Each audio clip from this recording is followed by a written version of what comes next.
Hari ini kita mata kuliah media pembelajaran, untuk pengantar mungkin tidak terlalu banyak ya. Ya, kita awali dari kisah ikan dan kecebong. Nah, ini kan terkait ini ya, nanti coba. Di sini ada dua orang yang bersahabat ya, bukan dua orang ya, dua ekor yang bersahabat, yaitu seekor ikan dan kecebong. Nah, mereka bersahabat gitu ya. Nah, suatu hari kecebong mencari pengalaman di dunia lain gitu. Jadi ya dia pamit sama ikan, aku mau pergi dulu sini ya ke dunia lain, mau jalan-jalan intinya mah ya si kecebong. Nah, kemudian si kecebong ini dia pulang ceritanya, pulang lagi ya, menemui sahabat karibnya yaitu sang ikan. Dan kecebong menceritakan seluruh pengalaman ketika dia kemarin ke dunia yang lain ya, yang dia maksud. Nah, kemudian yang pertama-tama si ikan itu, si kecebong cerita dia ketemu dengan seekor burung. Jadi si kecebong dengan semangat ya, dia cerita dengan ciri-cirinya. Kan burung itu punya apa? Punya sayap. Kemudian punya apa lagi?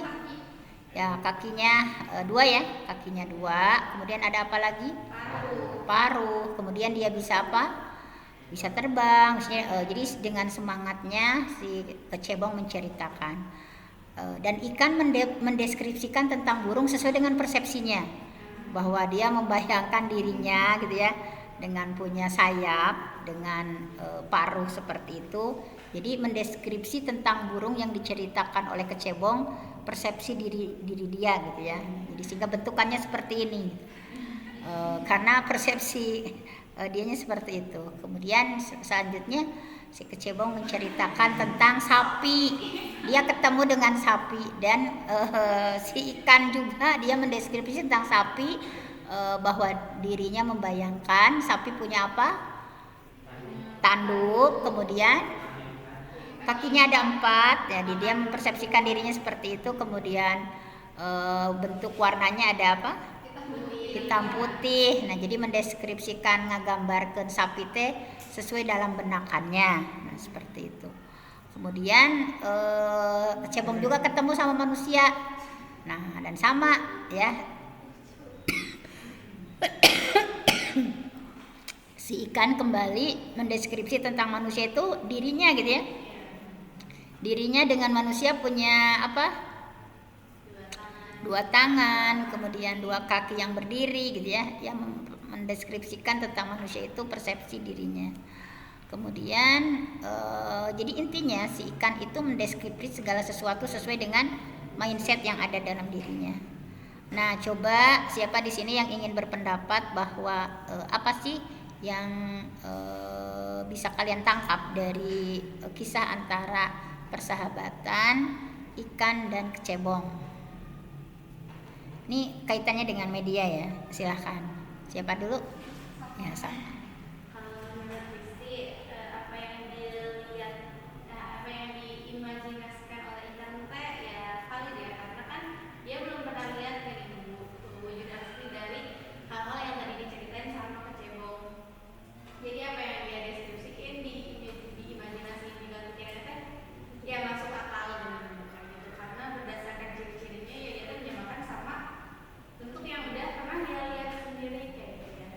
Tapi mungkin salah satu pesannya yang harus diingat, mungkin kadang kita tuh harus juga melihat sesuatu dari sisi lain, dari POV lain kayak gitu. Dia bukan cuma satu kayak tadi kayak satu pikiran aja kayak gitu. Ya, baik. Itu dari Kisti ya. Siapa lagi? Tadi udah Acung. Itu Ayu, Sanes Ayu. Suci, silakan Suci. Mungkin sedikit sana ya, mungkin ini tuh kayak kalau di SD mah kayak ngeceritain ke anak tentang kayak sisikan, siga dan gitu ya. Kayak gambarannya tuh kayak misalkan kita tuh nunjukin sebuah kertas gitu ya. Sebuah kertas ini teh ada gambar gajah gitu ya. Nah, kalau di kertas itu gajah itu kan bentuknya tuh kecil. Nah, kalau misalkan padahal aslinya tuh ya kita cuma bisa menceritakan gajah itu bentuknya besar. Tapi kan memang bayangan anak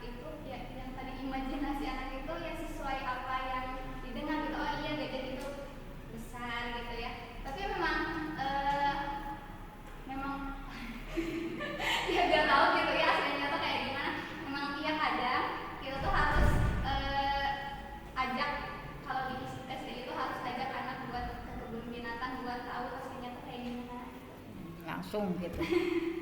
Jangan hanya cerita ya, sehingga anak persepsinya sesuai dengan imajinasi masing-masing. Baik. Nah, betul ya. Jadi pesan dari cerita ikan dan kecebong bahwa ini kita sebagai guru nanti ya, atau ini memang udah jadi guru ya, bahwa kita harus ingat siswa di kelas itu bukan seperti ember kosong yang bisa kita isi apa saja. Bukan seperti gelas kosong yang kita anggap mereka itu nggak tahu apa-apa, tetapi mereka itu sudah punya konsep awal yang cukup kuat. Nah, sehingga kan tadi mempersepsikan begini. Nah, tugas kita sebagai guru intinya adalah berusaha mengerti, mengubah persepsi yang sudah ada pada siswa untuk memberikan pemahaman yang benar. Kadang kita cerita apa, persepsi anak seperti apa.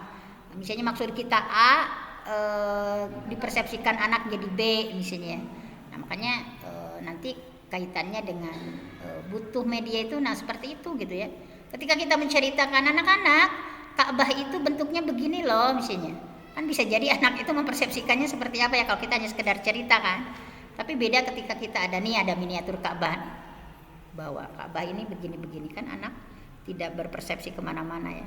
Nah ini nanti pentingnya media dalam pembelajaran, bahwa nah ini ya tentang langsung saja kita ya pada media pembelajaran, bahwa tadi manfaat praktis dari media pembelajaran itu adalah media itu bisa membuat materi pelajaran yang abstrak menjadi lebih konkret ya, pastinya bahwa ketika kita menceritakan anak-anak misalnya Borobudur itu begini-begini gitu ya, karena itu apa, atau gajah itu tadi ya seperti yang disampaikan Suci begini-begini, masa kita ke kelas gitu ya mau menghadirkan gajah gitu ya kan, nggak mungkin misalnya. Jadi nanti ketika hal-hal yang abstrak itu bisa lebih konkret dengan media, baik itu medianya visual nanti atau seperti apa. Kemudian media juga bisa mengatasi kendala keterbatasan ruang dan waktu misalnya. Ketika kita ingin menceritakan tadi ya tentang Candi Borobudur itu kan masa iya kita bawa anak langsung ke sana gitu ya. Kan itu terbatas ruang dan waktu, sehingga kita bisa dengan miniaturnya di sini. Atau tadi Ka'bah atau tentang bagaimana Zam-Zam dan sebagainya. Kemudian media juga bisa membantu mengatasi keterbatasan indera manusia tadi ya, bahwa misalnya ketika kita ingin menjelaskan anak-anak lambung itu, kan anak-anak nggak bisa lihat ya lambung itu yang di mana ibu misalnya ya, atau yang jantung seperti apa misalnya karena keterbatasan indera kita ya. Nah dengan media bisa dihadirkan misalnya ini miniaturnya begini, sehingga kita anak bisa tahu oh lambung itu yang kayak gitu, oh letaknya di sini, oh jantung seperti itu, oh bentukannya seperti itu. Nah, itu dengan media itu bisa gitu ya ditentukan. Nah kemudian memilih media yang terbaik untuk tujuan pembelajaran itu bukan pekerjaan yang mudah, karena harus mempertimbangkan berbagai faktor misalnya bagaimana model pemilihan media dan kenapa pemilihan media itu perlu gitu. Nah di sini pemilihan media itu supaya kita bisa menentukan apakah ini medianya tepat atau tidak, sesuai enggak dengan kebutuhan anak gitu ya. Nah jadi pemilihan jenis media itu harus prosedurnya benar, karena banyak ya jenis media, misalnya ada yang tadi visual, yang audio, ada yang audio visual, ada yang cetak dan sebagainya. Nah ini masing-masing punya kelebihan, masing-masing punya kekurangan. Kemudian memilih media juga didasarkan pada kriteria tertentu ya, yang harus dipertimbangkan, diantaranya tujuannya misalnya. Pada kesempatan kali itu kita ingin tujuannya yang mana, apakah tujuan kita ingin menyampaikan sesuatu yang sifatnya sikap spiritual, sosial, atau pengetahuan, atau sifatnya yang keterampilan, harus cocok dengan medianya misalnya. Jadi TP-nya dulu, tujuan pembelajaran hari itu inginnya apa gitu, anak paham apa atau anak terampil apa gitu ya. Nah kemudian tentu saja sasaran didiknya ya, bahwa karakteristik tiap kelas itu beda-beda misalnya. Di kelas ini mah rame pakai media itu tanya karena anak-anaknya pada bisa misalnya. Tapi di kelas ini mah karena karakteristik anaknya begini beda lagi. Kemudian karakteristik media yang bersangkutan juga. Kemudian terkait waktu, misalnya jangan ada media teh anak-anak malah misalnya sulit untuk melakukannya, malah menghabiskan waktu yang panjang misalnya pakai media itu. Misalnya. Kemudian tentu saja biaya ya. Kemudian ketersediaan, ada enggak medianya. Kemudian konteks penggunaan serta mutu teknis. Nah kemudian lah iya akbar pun tanpa colok. Nah kemudian di sini juga di pengantar ini ada apa? Ada beberapa prinsip umum ya yang harus kita perhatikan dalam pemanfaatan media. Di antara tadi setiap jenis media itu punya kelebihan, punya kekurangan. Kayak media poster misalnya kelebihannya apa, kekurangannya apa misalnya. Kemudian media ular tangga dan sebagainya. Jadi penggunaan media ini nanti secara variasi diperlukan ya, karena tadi punya kelebihan kekurangannya.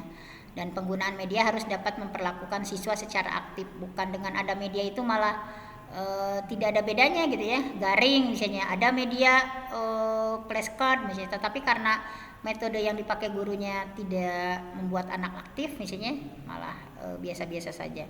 Jadi secara umum manfaat media dalam proses pembelajaran adalah intinya bagaimana memperlancar interaksi antara guru dengan siswa sehingga kegiatan pembelajaran lebih efektif dan efisien. Jadi memperlancar interaksi dengan adanya media itu ya. Nah, kemudian secara khusus di sini Dayton ya mengidentifikasi manfaat media itu diantaranya penyampaian materi pelajaran dapat diseragamkan. Kan ketika materi A gitu ya, ketika ada medianya maka bisa diseragamkan gitu ya penyampaian materinya ketika ada media khususnya. Kemudian proses pembelajaran menjadi lebih jelas dan menarik tentu saja ya, berbeda dengan ketika kita hanya metode ceramah ya, metode ceramah saja gitu ya tanpa ada media. Nah itu kadang-kadang anak tidak tertarik belajar dengan kita misalnya. Kemudian proses pembelajaran menjadi lebih interaktif tadi ya. Ketika kita ada misalnya dalam index card match ada mencari pasangan nih, ada kartu soal, ada kartu jawab. Nah anak-anak tuh menjadi lebih interaktif misalnya. Kemudian efisiensi dalam waktu dan tenaga. Biasanya kalau ada media kan beda sama kita ngejelasin anak-anak organ tubuh ini begini, wah panjang lebar ditulis gitu ya. Tapi kalau kita hadirkan nih, jadi anak-anak langsung megang ini ya, torsonya langsung megang. Jadi efisiensi dalam waktu dan tenaga. Meningkatkan kualitas hasil belajar siswa. Nah dengan media pasti karena membantu pemahaman anak lebih cepat untuk paham sehingga meningkatkan kualitas hasil belajar. Media memungkinkan proses pembelajaran dapat dilakukan di mana saja dan kapan saja. Misalnya ketika ibu tidak bisa hadir di kelas ya misalnya, anak-anak hari ini kita belajarnya melalui media interaktif, misalnya dengan gamifikasi tentang word wall misalnya. Walaupun kita di mana, ibu di mana, kalian di mana, ketika ibu masukkan misalnya, silakan buka misalnya word wall-nya di WA masing-masing. Nah, kemudian anak-anak kan bisa belajar di mana saja, gurunya di mana, di antaranya di mana saja, kapan saja. Media bisa menumbuhkan sikap positif siswa terhadap materi dan proses belajar. Karena anak tertarik dengan media itu sehingga dia itu positif ya terhadap materi dan pada proses pembelajaran, serta mengubah peran guru ke arah yang lebih positif dan lebih produktif tentu saja ya ini.